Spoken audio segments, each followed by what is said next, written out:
5 teenagers dead, 3 sisters and a 7-year-old seriously injured, and a wave of public outrage in the wake of a horrific wrong-way crash on the M9 last weekend. In the days since, the tragedy has sparked a huge amount of anger and debate around youth crime, Garda powers, social media and even the role of parents. So has this tragedy exposed a much bigger problem in Irish society, and are we seeing an unprecedented social reckoning unfold? I'm Fionnán Sheahan, and for this extra episode of the Indo Daily, I'm joined in studio by Kevin Doyle, Executive Editor with the Irish Independent and Group Head of News at Mediahuis Ireland. Kevin, thanks for joining us. So I was talking to Robin Schiller earlier on in the week in the wake of the accident, but a lot happened in the intervening period. So let's just catch up to date there. Talk to me about the 4 victims of the crash, these 3 sisters and the son of one of them who were so seriously injured. How are they doing? Yeah, we haven't had huge updates on their medical condition. That is, I suppose, their private information. The family have chosen not to give any interviews or any kind of public statements as such. But we do know more about them. And of course, certainly here in the Irish Independent, we were quite slow to name them because, as you say, Fionnán, they are the victims who were on their way to the airport, whose lives have completely been upturned by these events, and as such they weren't public figures, or we were able to tell the story without identifying them. But then this GoFundMe page was set up. We've verified that, and we know now that the 3 sisters are Ella Hendricken, Niamh Kinsella and Alma Kinsella, and they're in their 30s and 20s. And then Alma's 7-year-old boy. And as I say, they were travelling to the airport when this BMW crashed into their Hyundai Tucson. They're from a well-respected family in the Graiguecullen area of Carlow. Some of them are in Tala Hospital. One of them is in St Vincent's Hospital, and the little boy is in Crumlin Hospital. Words like critical and serious have been used in terms of describing all their injuries, but we don't know exactly the amount of that. But the swell of public support for them, since a friend of theirs set up this fundraising effort, more than 500,000, Fionnán, as we sit here, well more than 500,000 has been raised. And it is, I have to say, probably going to get close to 1 million, if not over 1 million, by the time that fundraising effort gets there. And if you look at it, you see people putting in €1,000, you see people putting in €5. There is just that massive sympathy for that family and what they found themselves facing. Also, a vigil to be held for them, such is the groundswell of support coming out in the local community. Yeah, and look, this often happens, I suppose, in these scenarios. It's probably taken a few days because such was the shock, actually. But there is a gathering on Friday evening in Carlow where people can come together, I suppose, to just show their support. And I presume that will help the family somewhat, knowing that the public are so behind them.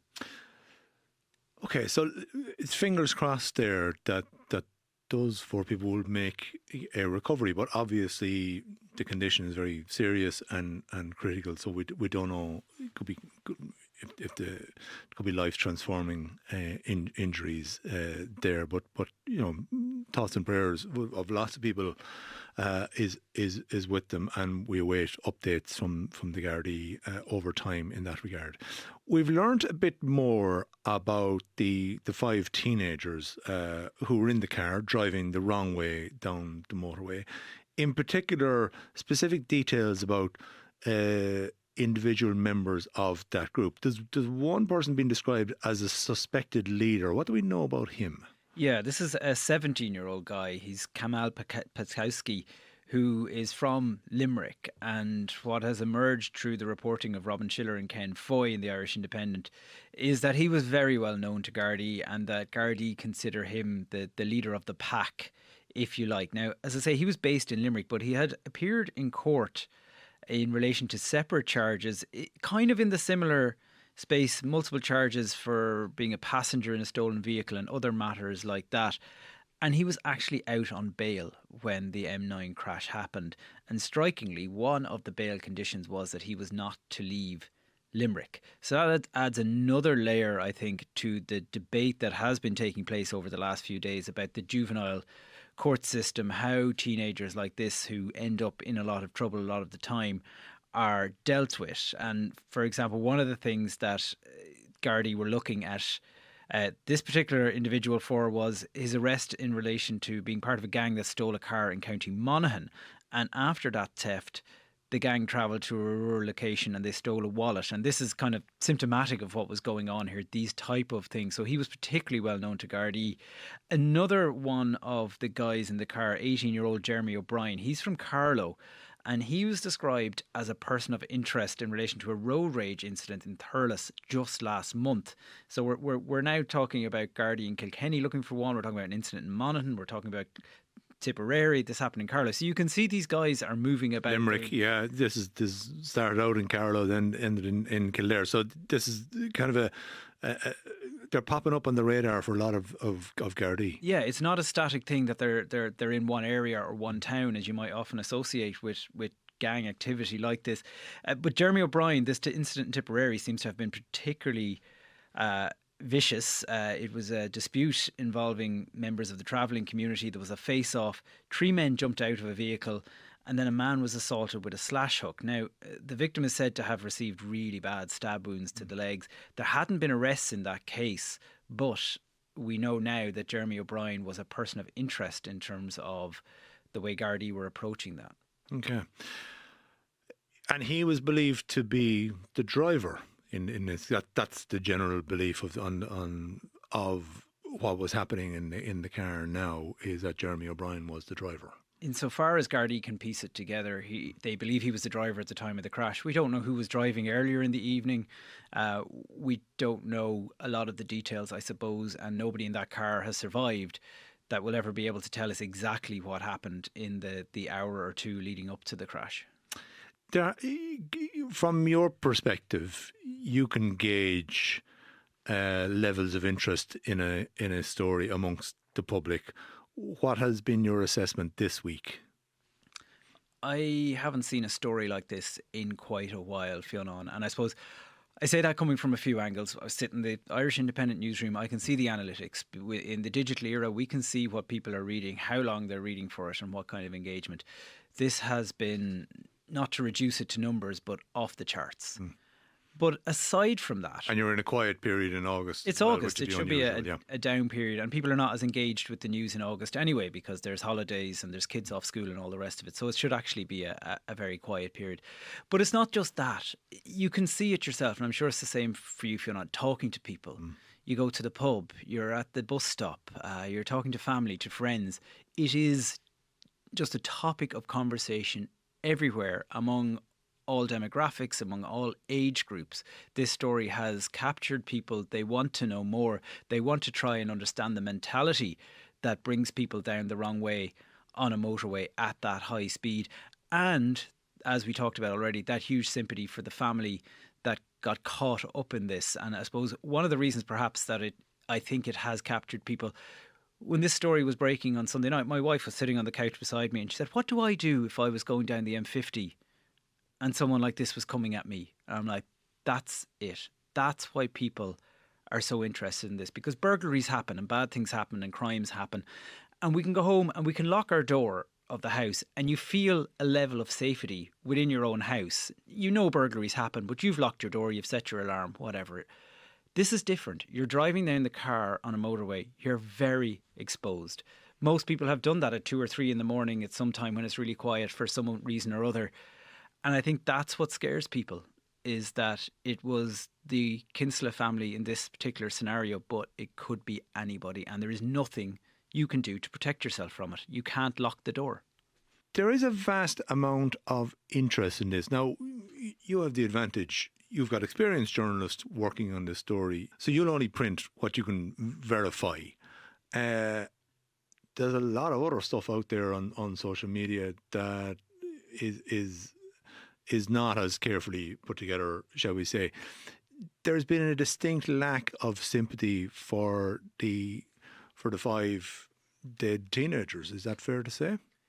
I think that's a fair assessment, Fionnán. I can't remember a story, certainly not in recent times, where there has been almost zero sympathy for dead children. And that's what we're talking about in the large extent. One of them was 18, but we are talking about dead children. And generally in a story like this, particularly when you're working in the media, you're trying to walk a fine line, because obviously a public debate erupts and people take very strong views. And nowadays, particularly with social media and everybody having a platform, people tend to take one side or the other.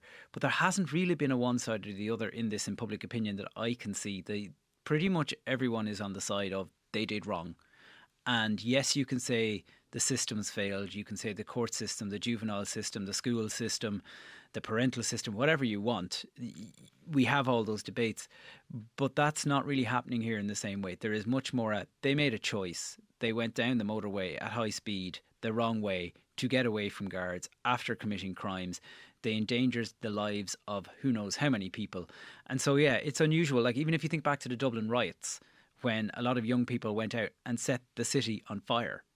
And then there was a big debate around deprivation and around services and what was available to these young people to keep them out of trouble. That debate isn't really happening in the same way this time. This time it's a debate about enforcement and how do we get these guys off the street.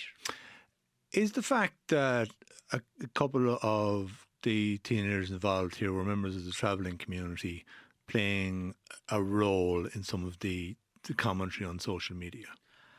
I don't think that's a big part of the narrative that's out there. To be honest, it hasn't featured hugely in traditional media. And, you know, the travellers are a recognised ethnicity. You have to be careful how you frame these kind of debates. But it is on social media, but I don't think it's formed a big part. I think a lot of people, unless you're on Twitter primarily, I don't think that a lot of people necessarily know that some of these children were linked to the travelling community. I don't think that's been a big part of it. I think people are just looking at lawlessness. They're looking at young people joining gangs, wreaking havoc and not having any thought for anybody else in their community or society. Yeah, is part of this that this incident has had a cathartic effect because it's kind of a straw that broke the camel's back in terms of people seeing this kind of sense of lawlessness around. We had only last month the debate was all about e-scooters and young fellas flying around the place with no regard for anybody, people being killed, people being injured. In that regard, they're seeing gangs of young fellas going around either intimidating people or committing crimes. This incident comes along and people just say, okay, hang on now, enough is enough. This is what's happening here now. Yeah, I think a couple of things have led to this being such a big story. One is that it came just a week after an incident on the M50 that shocked everybody, where 8 young lads in a car went down the wrong way and crashed into a young apprentice. And Brenda Power actually had quite a good take on this in last weekend's Sunday Independent, which was very prescient for what followed on Sunday, which was basically two worlds collided on the M50.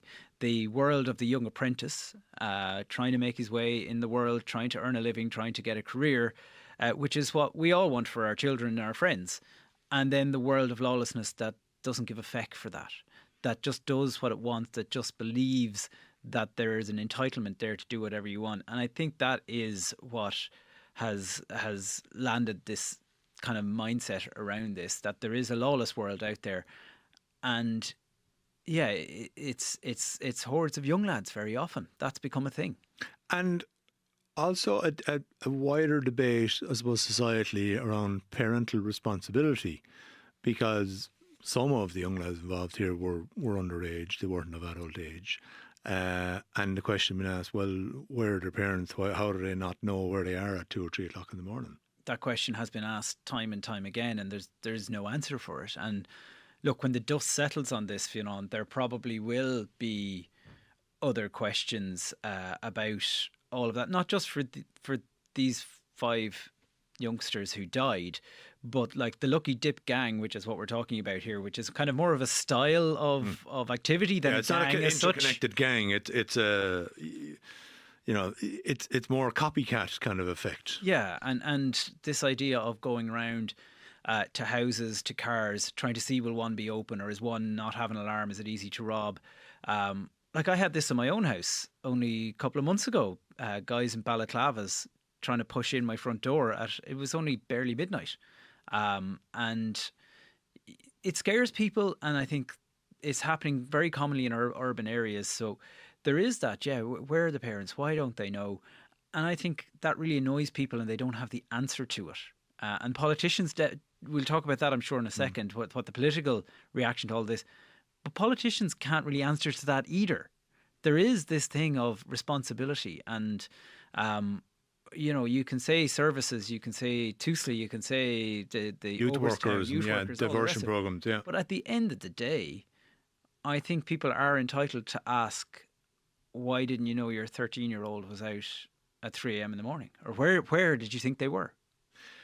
You mentioned the politics, because this, it enters the political domain very fast, although slowly enough now on Sunday. I'd have to say it was the Garda Commissioner who probably set the tone here in terms of his statement, what he said, what he didn't say as well, because he made it quite clear his sympathies lay with the victims, who were the family who were travelling up to Dublin Airport and who were rammed head on as they were going about their business. He didn't say, my sympathies lie with everybody involved here. He also spoke about Gardaí combating this issue, the role of social media.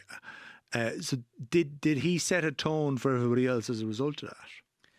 He absolutely did. And it was quite a brave statement as well. It was a statement that I haven't seen from someone in a position like that. Garda Commissioner is kind of a political position in its own right. Head of An Garda Síochána, they are usually very, very reserved, very, very careful.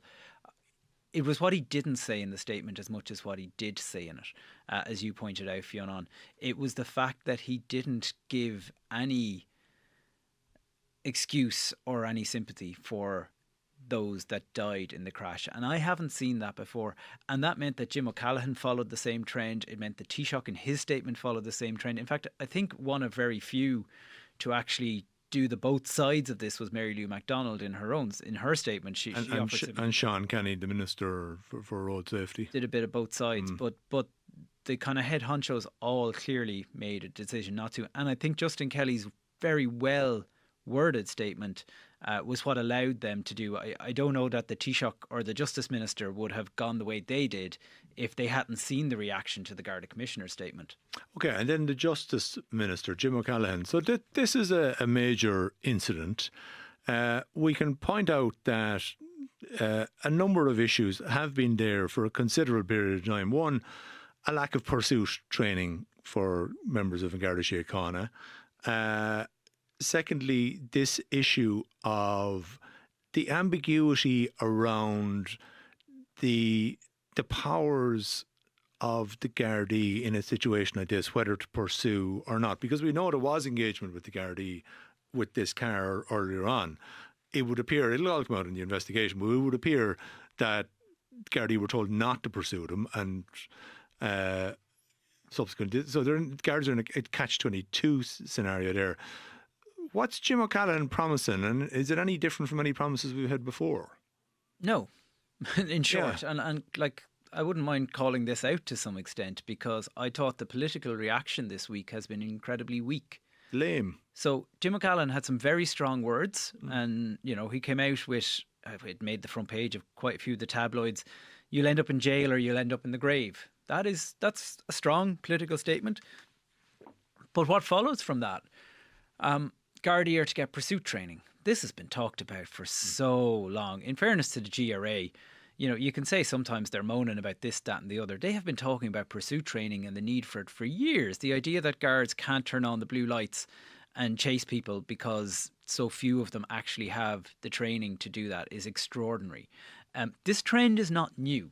So 5 people died this week. I was going back through front pages of the Herald for the past 12 months for a project this week. The Lucky Dip gang featured on that time and time and time again over the last year. They were on the front page of the Herald. I'm sure they were on the front page of some of the other papers as well. So this isn't some trend that blew up this week. It has been going on for quite a while, and it's only now that there's public outrage and huge public attention on it that suddenly we're talking about the pursuit training. But that's not actually what annoyed me most, because I think that will now happen, and that will be one of the legacy parts of this, is that the Gardaí will finally put some level of that in true. The suggestion that we were going to bring in a new law for wrong way driving honestly banged my head off a table. We have a law for reckless and dangerous driving. We have laws for all sorts of road traffic offences. We don't need a law specific to that. We can't enforce the ones we have. It is utter rubbish. And it brought me back to a few weeks ago when we had all the furore about the e-scooters, and even go back a few months from that when we had all the furore about, after the death of poor Grace Lynch, about scrambler bikes. And we decided to ban scrambler bikes in public spaces. There's still loads of scrambler bikes in public spaces, let me tell you, if you drive around parts of Dublin. The e-scooter stuff, those new laws are coming in next week. Not a whiff about them. Not a word. Totally gone off the agenda. This is what they do. They come out and they say, new law, we're going to do something. And that buys you 12 months because you can't introduce a law next week. It takes time. It goes off to legislative scrutiny. It goes off to Oireachtas committees around the houses. And sure, by then the public have moved on to something else. So I just think it's... Yes, you had Jim O'Callaghan, Justice Minister, saying, I'm going to talk to Darragh O'Brien, who's the Transport Minister, and Sean Kenny, who's the Minister of Road Safety, and we're looking at this, and one of the things we're looking at is a specific law about driving the wrong way down the road. Like, that's going to have any impact on well, I mean, individual the short answer to that is I've already stolen a car and a wallet and banged in someone's front door and took off at speed. Oh no, there's a law if I go down the wrong way. That's not exactly going to add a whole hit. I mean, it also suggests that the guards don't have adequate legislative procedures in place for prosecuting reckless driving. But fine, if you want to bring in an additional piece of legislation, so be it. But it's not going to have an impact here. The other issue, which wasn't addressed in any way comprehensively, is clearing up this issue about the powers of Gardaí to legally pursue. Now, the pursuit training will help in that regard, and it will say, well, the guards are now trained to engage in pursuit training. That's still not been addressed either, and that has been an issue that's been lingering for several years as well. No, for quite a long time. And we have seen cases where Gardaí have ended up in court with their careers on the line over how they There's act. a big one coming up quite soon, yeah. Yeah, and like, I'm not a Garda. I don't know what the guys are told when they go into a station or when they're sent out to patrol the Lucky Dip gang or whoever else. But what they are telling us time and again is that they don't feel empowered to do it, that they don't feel they can, because the risks to them personally, and we've had some talk about should Gardaí get a separate driving licence, for example, because if they break the rules of the road, they could lose their licence, even though they're on patrol. So something has to be cleared up in that, so that whatever the facts of that are, that Gardaí feel they can act, that they can do what they think is protecting the public. Because I know there is a level of debate of, had the guards chased the young lads down the motorway, would the outcome have been any different? We can never know. That's entirely hypothetical. But there was never a choice there. So perhaps in the instance, the guards might have said, you know what, these guys are absolutely out of control, and if we go after them, all it's going to do is drive them up to 200 kilometres an hour and they'll have no sense of control over that car, so we pull back. But they were never in a position to make those type of really, really difficult choices. Yeah, so let's see what comes forward in the Road Traffic Act, because there are knock-on issues here of, do you engage in pursuit? Does that make the situation worse? Also, liability then of individuals either in the car that you're chasing if they are injured, or innocent people coming in on road use as well if they are injured.